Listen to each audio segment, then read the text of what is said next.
Ini adalah hasil masakannya. Jadi saya ini termasuk tim mie sedap, bukan tim mie Indomie ya.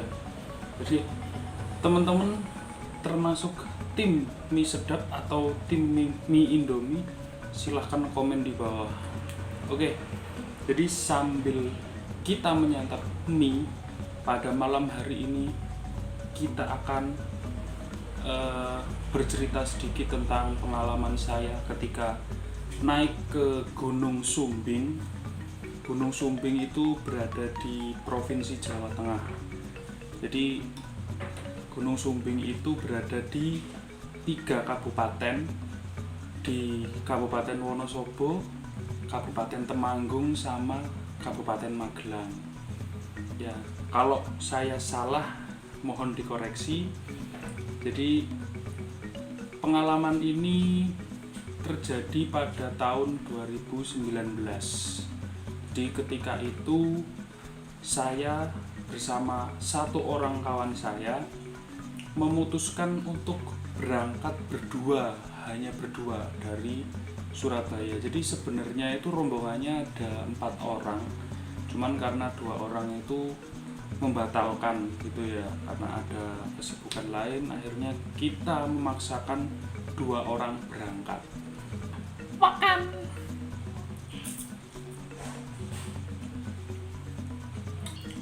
Mie instan adalah pilihan tepat buat lapar pada malam hari.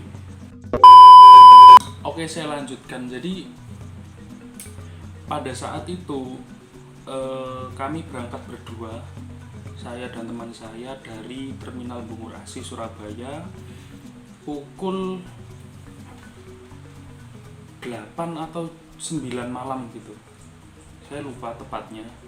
Yang jelas kami berangkat bertiga. Jadi waktu itu kebetulan ada satu teman saya yang ikut berangkat, cuman dia itu turun di Solo karena mau ke rumah Mbah. Tapi kita berangkat bertiga. Kita berangkat sampai Magelang pukul 6 pagi, 6 atau 7 pagi gitu ya. Jadi di situ masih tidak ada sesuatu ya, tidak ada perasaan apapun. Perjalanan masih fun, masih oke. Kita masih cari sarapan, masih bersih-bersih diri di terminal apa ya, terminal di Magelang pokoknya, saya lupa namanya. Tapi pada pagi hari itu teman saya itu masuk angin dan mual-mual gitu. Cuman waktu itu kami berdua hanya berpikiran positif bahwa oh mungkin sakit karena masuk angin atau gimana. Akhirnya beli tolak angin, sensor ya. Lalu kami berangkat menuju base camp Garung, desa Dusun Garung, menaiki bis kecil. Jadi di situ ada bis warna kuning kalau nggak salah, kuning atau hijau gitu, dari Terminal Magelang menuju ke Dusun Garung. Jadi bis kecil ini melayani perjalanan dari Magelang ke Wonosobo. Perjalanan sekitar 2 jam kalau nggak salah. Jadi dari Terminal Magelang itu jam 7 atau jam 8 gitu ya, setelah sarapan, setelah bersih-bersih dan lain sebagainya. Lalu kita berangkat ke Dusun Garung. Ke Dusun Garung itu sekitar 2 jam, turun di tepi jalan gitu, karena kami memang perjalanan ini rencananya langsung 2 gunung, sebenarnya 3 gunung termasuk Gunung Prau. Jadi Sumbing, Sindoro, ke Prau. Cuman karena waktu yang tidak cukup, akhirnya kami membatalkan hanya 2 gunung, Sumbing dan Sindoro gitu. Dan karena perjalanan memakan biaya banyak dan kami harus menghemat untuk pulang, untuk makan dan sebagainya, kami memutuskan untuk jalan kaki. Jadi tidak naik ojek sama sekali. Sesampainya di base camp Garung, saya dan teman saya melakukan packing ulang. Kami beli bahan makanan di sekitar, di warung-warung, beli air, beli bumbu-bumbu atau kebutuhan lain ya, kayak minuman saset dan lain sebagainya. Kita beli, kita packing, terus kita ke registrasi ke penjaganya. Di situ kami sempat ditanyai berapa orang. Kami jawab kami hanya berdua gitu. Terus sama petugasnya itu diyakinkan betul, bener ini cuman berdua, karena kalau di sini itu minimal tiga orang gitu. Pada saat itu saya dan teman saya itu sedikit ragu karena memang di situ rombongannya saya lihat itu kebanyakan 5, minimal 4 atau 5 lah, dan yang hanya berdua itu hanya saya. Tapi nggak masalah, jadi tetap kami memutuskan untuk berangkat, walaupun di situ ada sedikit perasaan yang kurang enak di awal itu, karena di awal saja dari petugas itu sudah memperingatkan gitu ya. Dan waktu itu mungkin karena kita memikirkan barang bawaan yang terlalu berat, jadi kita mempertimbangkan untuk membawa air secukupnya. Padahal kita juga sudah diperingatkan bahwa di atas itu tidak ada sumber air. Dan salahnya kami ketika berangkat mulai trekking gitu, baju ganti atau barang-barang yang seharusnya bisa dititipkan untuk digunakan di pendakian di Gunung Sindoro kami bawa.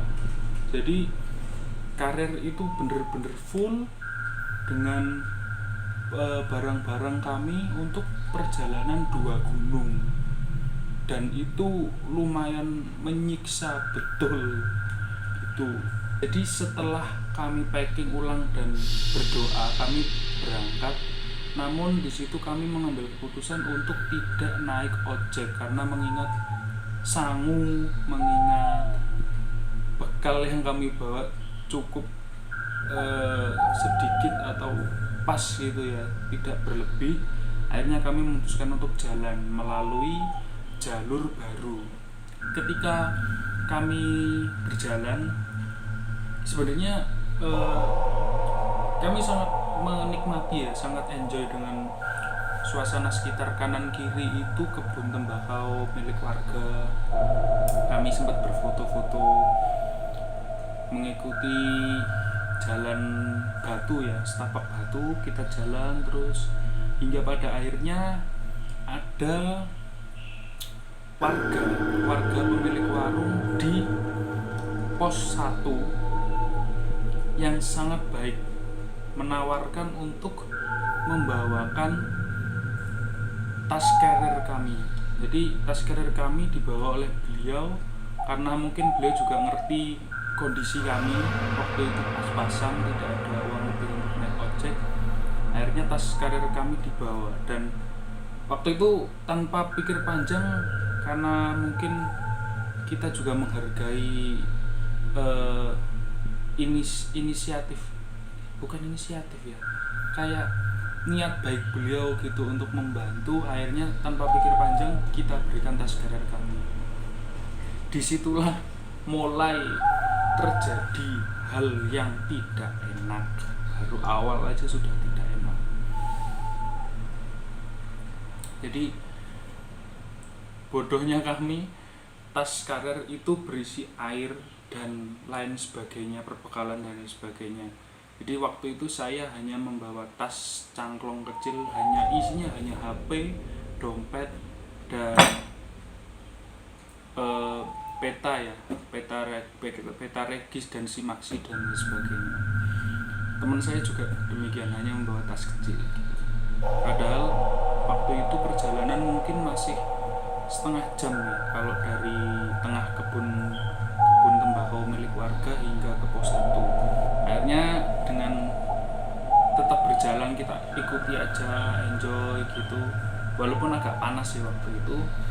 Sampai kita di pos 1, jadi sampai di warung kita langsung istirahat.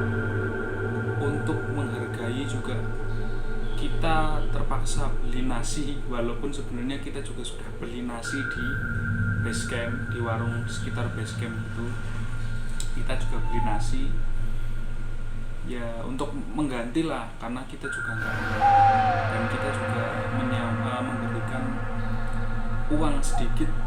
Jadi waktu itu bayar nasi, bayar kopi dan sebagainya, kita lebihkan uangnya untuk tanda terima kasih kepada bapaknya.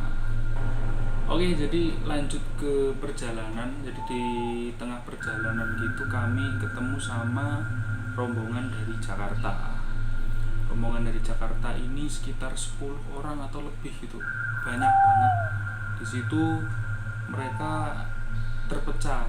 Jadi mungkin karena ada yang sudah sudah berpengalaman, ada yang baru pertama kali mendaki, mereka timnya terpecah gitu. Ya, jadi sampai di pos engkol-engkolan. Jadi pos engkol-engkolan itu sudah ditutup ya sekarang ya. Nggak tahu sih sekarang entah digunakan lagi atau gimana. Yang jelas waktu itu saya kesana itu ditutup dan dibuatkan jalur baru melingkar gitu. Agak lebih jauh sih emang, cuman lebih landai, nggak terlalu menyiksa. Sampai di pos 3 di Pestan. Pos 3 di Pestan itu kami mendirikan tenda. Sampai Pestan itu sekitar jam 2 lebih sedikit gitu. Pokoknya kita masih sempat untuk ngopi-ngopi sambil foto-foto gitu di sekitaran area Pestan gitu. Masuk maghrib ya, jadi disinilah mulai terasa hawa yang kurang enak di daerah sana. Masuk maghrib karena kebanyakan gunung mungkin berbeda ya, dan ternyata di Gunung Sumbing ini adalah tipe gunung yang dinginnya itu dingin angin, bukan dingin dari suhu.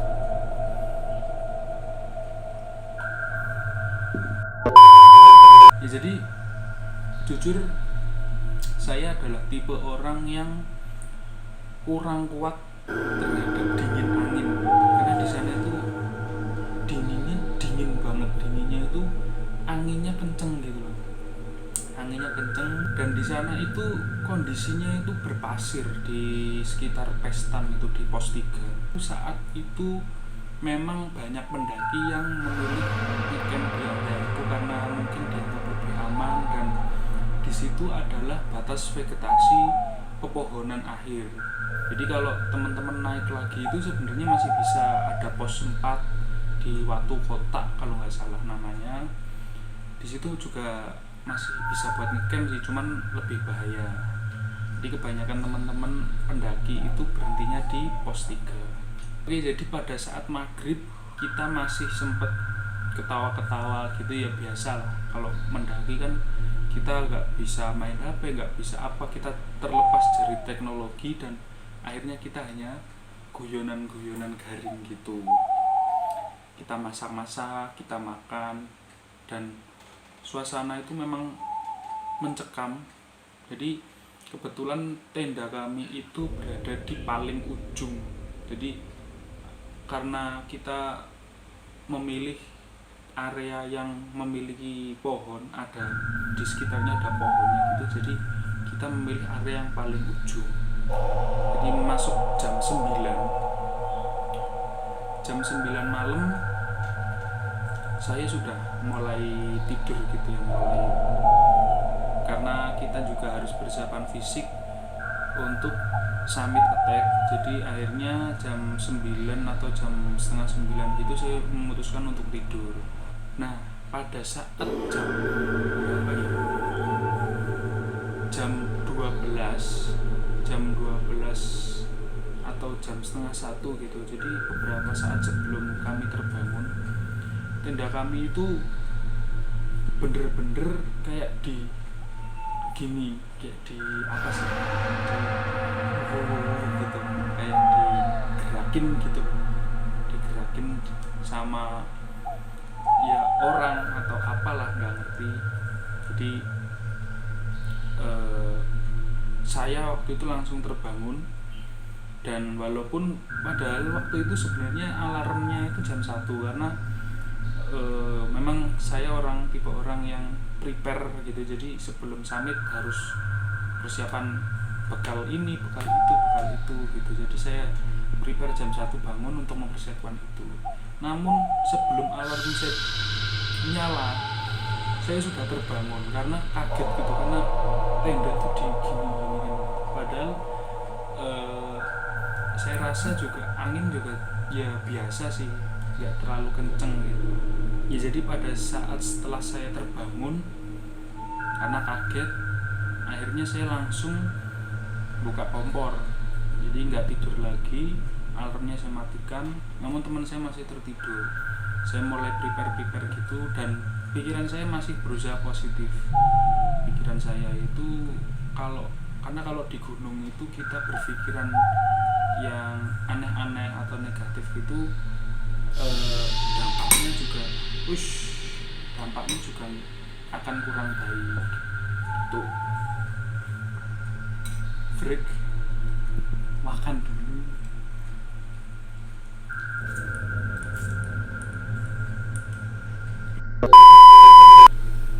Setelah semuanya ready, waktu itu sekitar pukul 1 lebih sedikit, teman saya juga sudah bangun, kita sudah prepare headlamp dan lain sebagainya. Akhirnya kita memutuskan untuk berangkat. Namun saat itu kami melihat sekitar, kok teman-teman lain, pendaki lain nggak ada yang berangkat, nggak ada yang maksudnya summit attack gitu.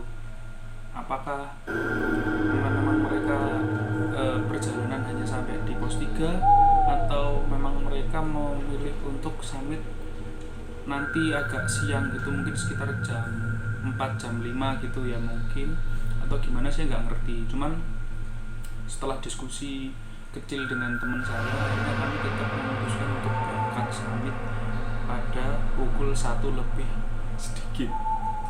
Waktu itu perjalanan masih oke, tidak ada masalah. Kami masih berusaha positive thinking, dan memang hembusan angin di situ sangat kuat ya, apalagi di daerah Gunung Sumbing itu treknya berpasir, jadi lumayan menghembus-hembus gitu pasirnya. Jadi pokoknya keren lah, pokoknya tidak ada duanya.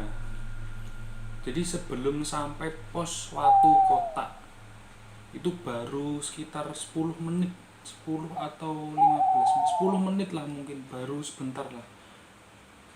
Tiba-tiba badan saya itu terasa sangat berat itu, nggak ngerti karena mungkin kondisi fisik saya kurang fit atau gimana. Akhirnya saya berhenti. Itu masih posisi di perjalanan berapa derajat ini, masih seperti ini, dan itu masih belum di tempat landai. Akhirnya di tengah-tengah badai, sebenarnya bukan badai sih, mungkin angin yang sangat kuat gitu ya, bukan badai, kami berhenti di sela-sela batu, karena kalau kita berhentinya juga nggak tepat, pasti kita akan kedorong oleh angin dan akan gelundung itu apa ya, jokel akan terdorong oleh angin dan jatuh gitu. Situ teman saya memberikan madu, terus saya minum minuman yang saya buat, teh dicampur dengan tolak angin, saya minum, terus cemilan juga. Setelah break sebentar, akhirnya kami melanjutkan perjalanan. Jadi sampai Watu Kota, kami menemukan beberapa tenda di situ, dan kami terkejut memang karena saya juga pertama kali ke Gunung Sumbing. Di situ ada beberapa tenda. Kami turun, terus mungkin beberapa tenda juga lampunya nyala. Kami menganggapnya mungkin ini masih masih sadar atau masih belum tertidur gitu ya. Akhirnya ya dengan etika pendaki kalau di Indonesia itu, khususnya di Pulau Jawa itu, memberikan ucapan amit mas gitu. Ya artinya permisi mas gitu, tapi nggak ada respon. Ya nggak masalah sih gitu. Kita tetap melanjutkan perjalanan sampai, jadi kita perjalanan itu acuannya tetap peta yang dari base camp. Yang dari base camp itu kita gunakan itu. Nah, jadi kalau teman-teman pernah ke Gunung Sumbing, jadi di Gunung Sumbing itu ada 2 puncak. Yang satu itu puncak Sumbing, yang satunya puncak Rajawali. Jadi puncak Rajawali ini puncak tertingginya Gunung Sumbing. Namun ketika sekitar jam 4:30, jadi itu sunrise itu mulai sedikit nongol warna merah. Jadi waktu itu sekitar jam 5 kurang atau setengah 5, sunrise itu mulai nongol sedikit-sedikit gitu. Kita itu belum sampai di tujuan, jadi nggak ngerti apakah karena kita hanya berdua, karena di pendakian biasanya itu walaupun terasa lama kita menikmati gitu. Namun di gunung ini berbeda, atau karena mungkin hanya berdua atau bagaimana. Waktu itu jujur saya waktu itu ketika summit itu hampir menyerah. Jam 5 atau hampir setengah 6 gitu kami tiba di puncak Sumbing. Puncak Sumbing itu sebenarnya bukan tujuan utama, walaupun di sesuai peta itu masih ada jalan lagi ke puncak Rajawali. Cuman di sekitar puncak Sumbing itu ada, kalau teman-teman ngerti itu mungkin ada kayak plang gitu ya, tulisannya puncak gitu. Namun di situ itu kita merasa jalan itu nggak ada, jalan itu hilang, bener-bener hilang gitu, nggak kelihatan apa-apa. Sampai teman saya naik turun ada 3 kali mungkin ya untuk mencari jalan. Nah waktu itu kondisi saya itu sudah mual, sudah nggak enak, mungkin karena hipo atau bagaimana saya kurang ngerti. Dan akhirnya saya hanya menunggu gimana ada jalan nggak gitu.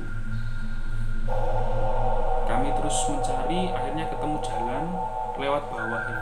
Padahal plangnya itu tulisan puncaknya itu ke kanan, cuman kita waktu itu ngikuti jalan ngambil ke kiri karena di peta itu tulisannya kita harus melewati tanah putih kalau nggak salah. Waktu itu harus melewati tanah putih, dan memang kelihatan tanah putihnya.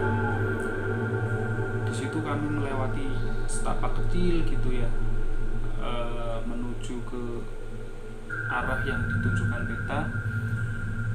Disitulah kami menemukan orang, nggak ngerti orang atau orang, bapak-bapak itu menyampaikan, mas mau kemana?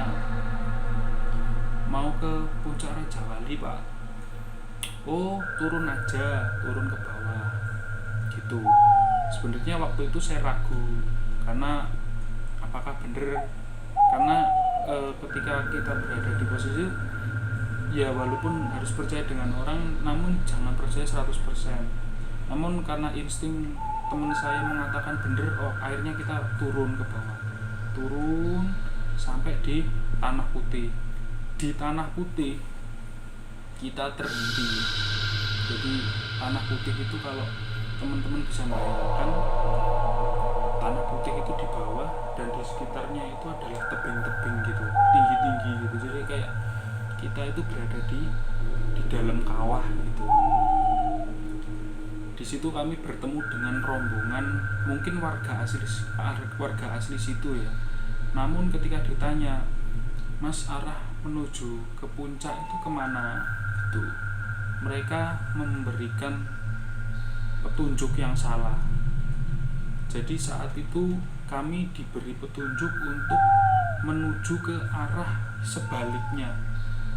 Ketika kami menuju ke arah sebaliknya, feeling saya mengatakan bahwa arah ini salah dan kami berhenti karena tidak mungkin jalur menuju puncak itu turun.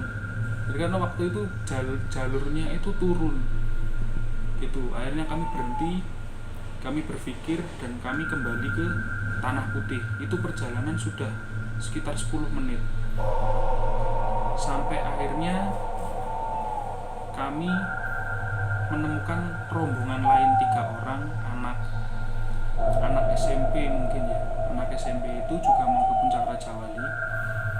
Kita berangkat bareng, kita melewati kawah bau belerang yang sangat menyengat gitu. Juga kita melewati makam-makam Belanda mungkin ya, saya kurang ngerti. Di situ kita berjalan dan bener-bener nyasar waktu itu. Kami terberat saya memang ada di Gunung Sumbing. Di situ kami merasa wah yaudah nggak bisa ke puncak, ya udah kita nyasar di sini.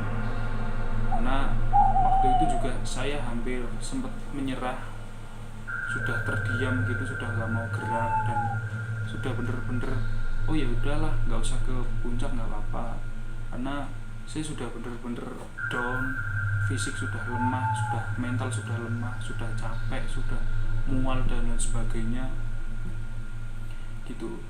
Dan ternyata 3 orang ini juga tidak ngerti jalan, padahal dia adalah anak asli daerah sekitar mungkin ya, jadi bukan pendaki yang dari luar kota yang sangat jauh gitu. Setelah sempat down, duduk sebentar, saya diberi motivasi, ayo tetap kita bisa sampai puncak.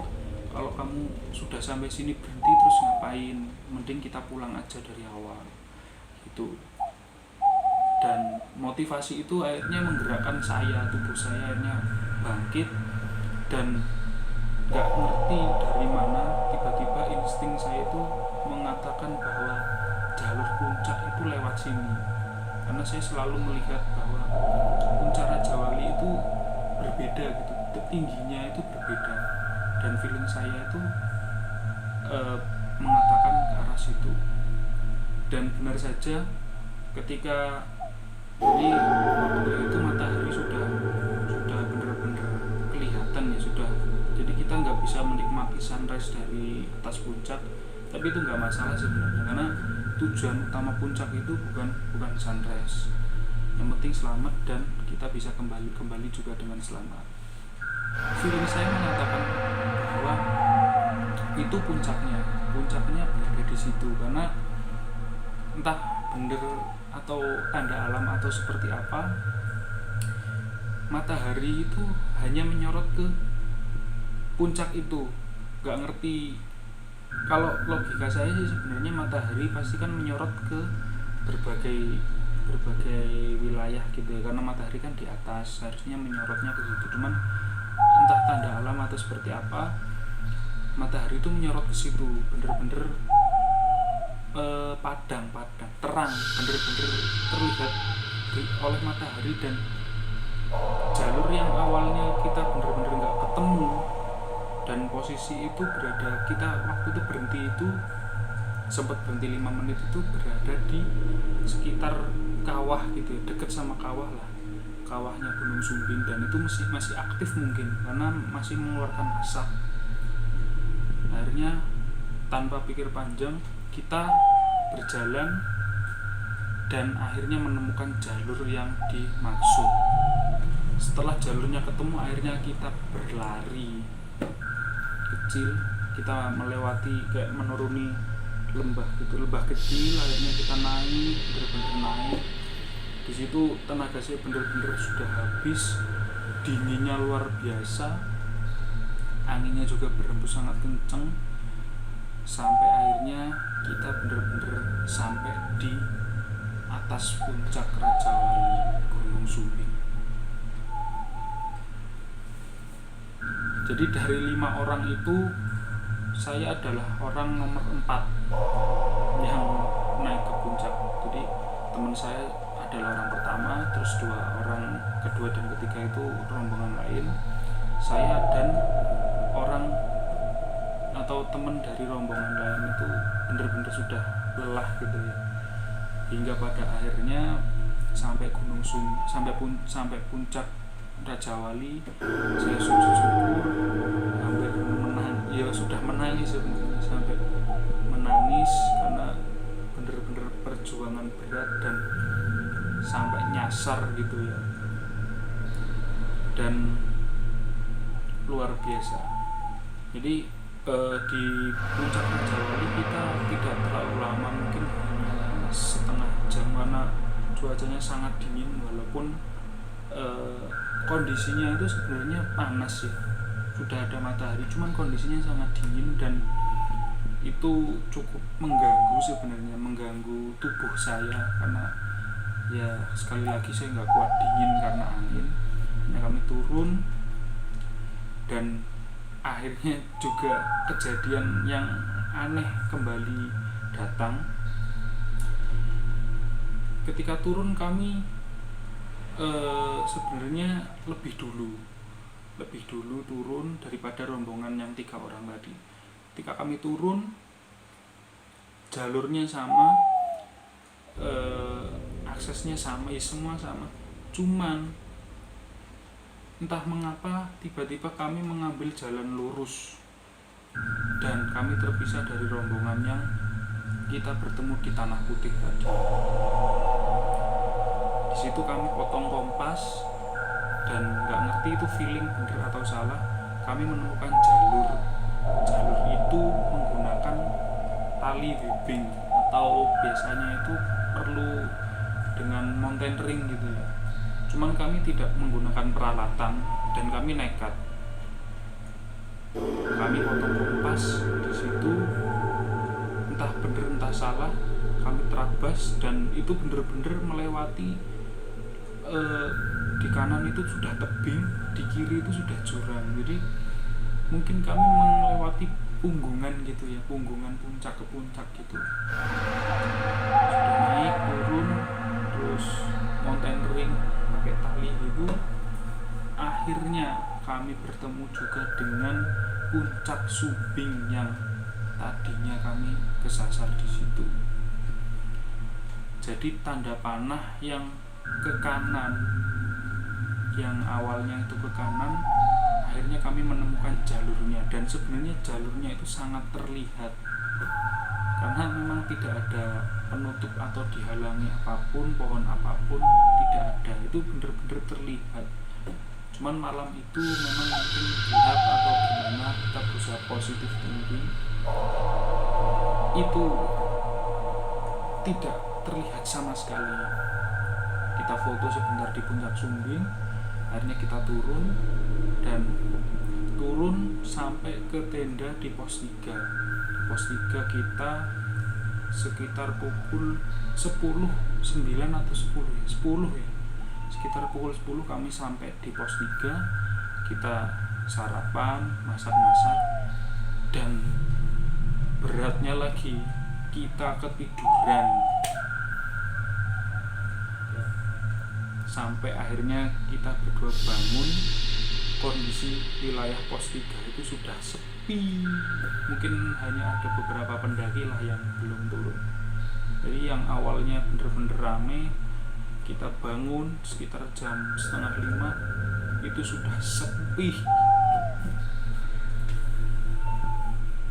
Akhirnya kita bener-bener langsung buru-buru packing karena prinsip saya nggak mau berjalan pada saat maghrib, pada saat malam.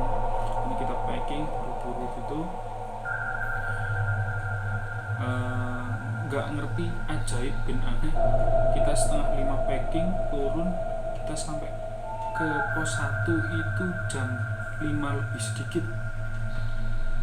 Padahal kalau teman-teman ngerti jalur Gunung Sumbing dari pos 3 ke pos 1 itu seperti apa, dan nggak ngerti itu berjalan begitu cepat, mungkin hanya setengah jam atau 45 menit gitu sudah sampai ke pos 1. Sampai di pos 1 kondisi itu sudah hampir maghrib ya, karena sudah hampir setengah 6, jam 5 itu sudah agak gelap. Kita juga tetap memaksa jalan kaki karena kondisi finansial yang kurang.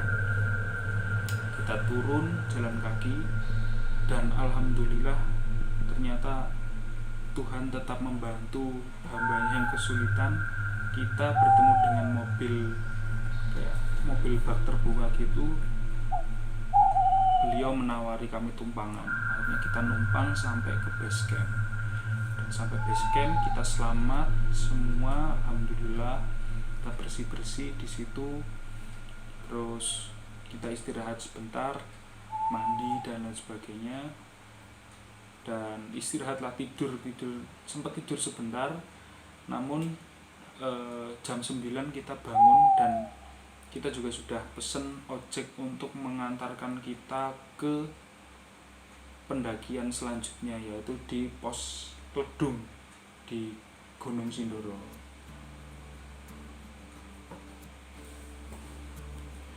Oke guys, jadi gitu pengalaman agak aneh di Gunung Sumbing.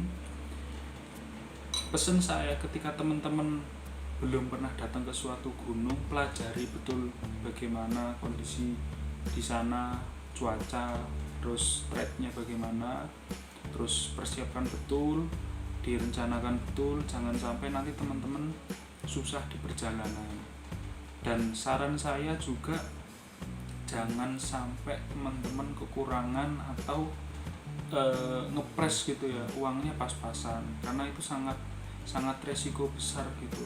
Jadi kalau bisa, kalau mau bepergian ke gunung itu usahakan dengan uang yang lebih gitu. Oke guys, jadi terima kasih untuk teman-teman yang sudah melihat video-video saya. Terima kasih buat teman-teman yang sudah nge-like, sudah komen, sudah nge-share, mungkin sudah subscribe. Terima kasih. Jadi ide-ide atau masukan-masukan teman-teman akan saya balas satu persatu, saya usahakan bisa membalas. Dan tetap dukung channel ini. Jangan lupa buat yang belum nge-like, buat yang mau komentar, silahkan komentar, kasih saran, bikin konten apa lagi, bisa DM di IG juga. Jangan lupa follow IG saya di sini. Mana? Jangan lupa subscribe channel Bung Ginjur, karena dengan seperti itu saya akan terus membuat konten-konten buat teman-teman yang mungkin bermanfaat atau menghibur dan mungkin memberi informasi. Oke, terima kasih buat yang sudah mendengarkan. Saya mau melanjutkan makan dulu. Bye bye.